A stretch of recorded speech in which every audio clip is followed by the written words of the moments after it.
नमस्कार, मैं हूं संदीप चौधरी। आज सीधा सवाल में बात होगी पाटलिपुत्र की, बिहार की।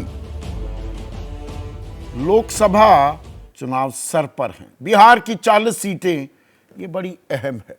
जद्दोजहद ऐसी कि बीजेपी ने 195 उम्मीदवारों की अपनी पहली सूची जारी कर दी है। 39 सीटों की सूची कांग्रेस ने भी जारी कर दी है। लेकिन बिहार को लेकर अभी सब चुप्पी साधे बैठे हैं, वेट एंड वॉच मोड में। दोनों गठबंधन, एनडीए हो या इंडिया। सेंधमारी भी हुई, बिहार से ही शुरुआत हुई थी इंडिया गठबंधन को रचने की। उसके रचयिता नीतीश अब एनडीए के साथ हो गए हैं।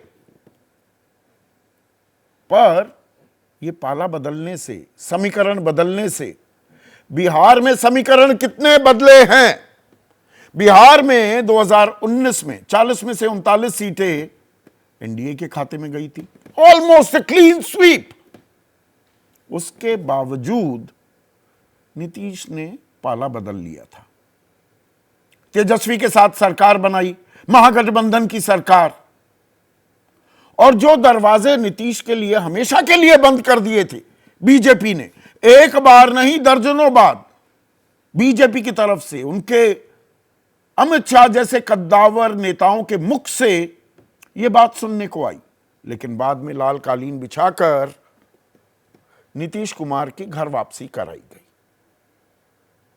बहुत से लोगों का कहना यह भी था कि 22 जनवरी को प्राण प्रतिष्ठा हुई अयोध्या में राम मंदिर की, उसके बाद एक कमंडल की लहर चल पड़ेगी और सीतामढ़ी, सीता मैया की जमीन, वो बिहार में पड़ती है। लव कुश यात्रा भी निकाली थी सम्राट चौधरी, जो अभी आप स्क्रीन पर देख रहे हैं, पगड़ी बांधे हुए। पर वो रिपल्स नहीं हो पाए। वो जो लोगों में उत्साह, जोश और जुनून दिखने की उम्मीद संजोए बैठी थी बीजेपी, वैसा नहीं हुआ। तो तय पाया गया कि भाई कमंडल के साथ मंडल को भी साधना होगा, और इसीलिए नीतीश आ गए। अब जब हम बात मंडल की कर रहे हैं तो 2 अक्टूबर पिछले साल 2023 में गांधी जयंती के मौके पर बिहार ने जातिगत जनगणना का जो सर्वे था वो जारी किया। और उस सर्वे में क्या सामने आया कि 36.01% जो आबादी है बिहार की, वो अति पिछड़ा वर्ग से आती है, 36.01, और पिछड़ा वर्ग 27.12%। कुल मिलाकर अति पिछड़े और पिछड़े वो 63% आबादी है, 63%। इन्हें जो साध ले उसकी नैया पार। बीजेपी का भी अच्छा खासा मंडलीकरण हो गया था, सोशल इंजीनियरिंग उन्होंने पूरी कर ली। पर बिहार में इसके लिए उन्हें नीतीश की जरूरत थी। अब नीतीश तो आ गए, पर नीतीश की लोकप्रियता लगातार कम भी होती जा रही है। यह भी बहुत सारे सर्वेज में सामने आ रहा है। और तेजस्वी यादव इस जातिगत जनगणना के आधार पर रिजर्वेशन, आरक्षण और फिर नौकरी, रोजगार को बड़ा मुद्दा बनाया था 2020 के चुनाव में, विधानसभा चुनाव में तेजस्वी यादव ने।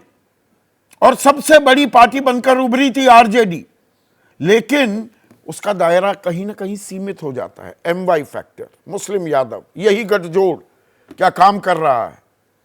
तो अब तेजस्वी माई बाप फॉर्मूला लेकर आए हैं। MY मुस्लिम यादव और बाप यानी कि बहुजन, अगड़ा, आधी आबादी और पुअर। तो फुटप्रिंट्स बढ़ाने की कोशिश है। और जो यात्रा वो निकाल रहे हैं, गांधी मैदान की यात्रा आपने देखी होगी, रैली और बाकी जो यात्राएं, अच्छी खासी भीड़ आ रही है। तो क्या वो सामाजिक समीकरण, वो दायरा बढ़ाने में कामयाब हो रहे हैं नीतीश कुमार? आज बीजेपी के चाणक्य अमित शाह वो बिहार में थे और निशाना साधा लालू के जरिए कांग्रेस पर। शब्दों पर गौर कीजिएगा। लालू प्रसाद यादव आज कांग्रेस की झोली में जाकर बैठे हैं, जिसने हमेशा से ही ओबीसी वर्ग के साथ गलत किया, कि पिछड़े वर्ग की अनदेखी की कांग्रेस ने। कांग्रेस पार्टी और लालू परिवार ने हमेशा से ही पिछड़ा और अति पिछड़ों के साथ अन्याय किया है। फिर लालू प्रसाद यादव को भी जोड़ दिया। हालांकि 90 के दशक में जंगल राज, मैं उस विवाद में नहीं जा रहा हूं, लेकिन एक अच्छी खासी सोशल इंजीनियरिंग लालू प्रसाद यादव करने में कामयाब हुए थे। तो अब इसी को लेकर जोर आजमाइश हो रही है क्या?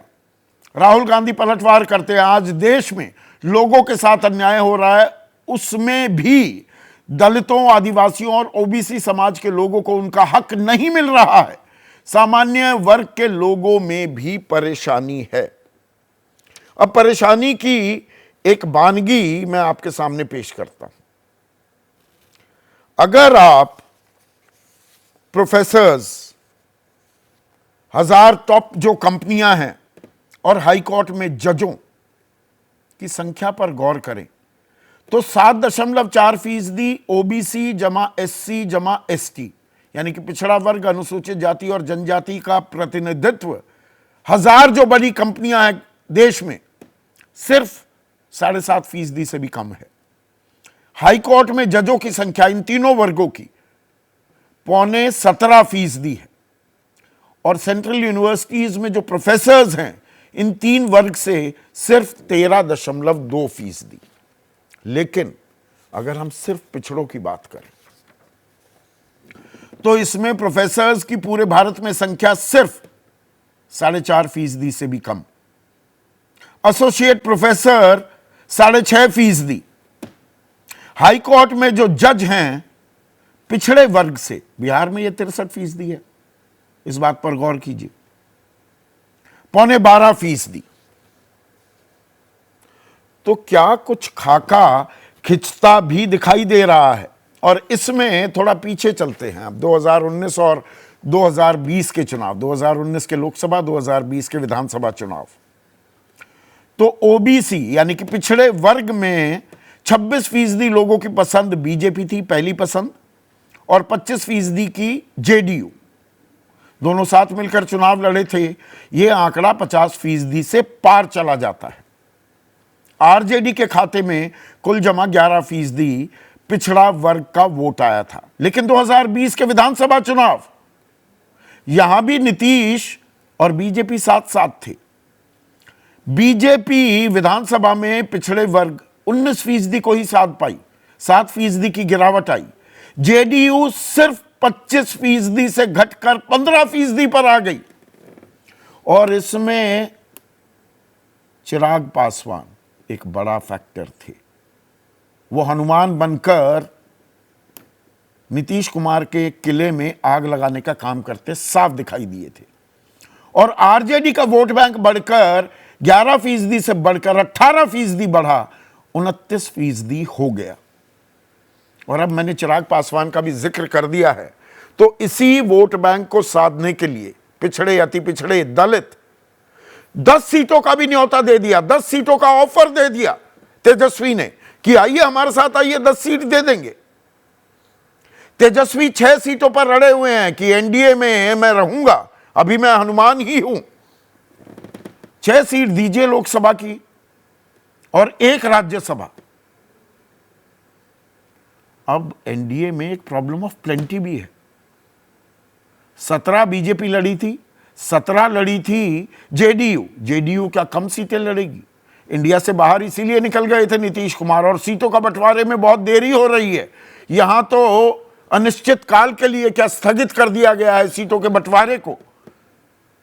मुस्कुरा रहे हैं यहां पर अभय दुबे। और इंडिया गठबंधन से भी अभी सीटों का बंटवारा, उम्मीदवारों का ऐलान नहीं हुआ है। तो चिराग पासवान किस तरफ जाते हैं, क्या यह भी खेल अटका हुआ है इस पिछड़े की राजनीति में? इसी पर आज चर्चा होगी।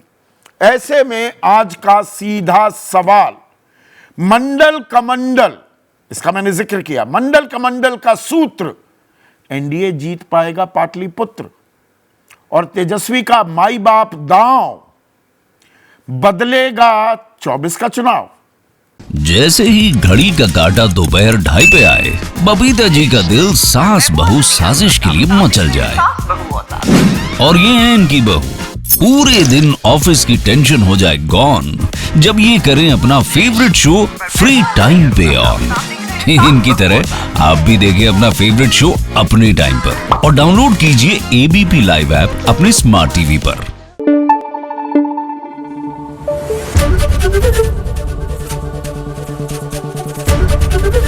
एबीपी न्यूज आपको रखे आगे।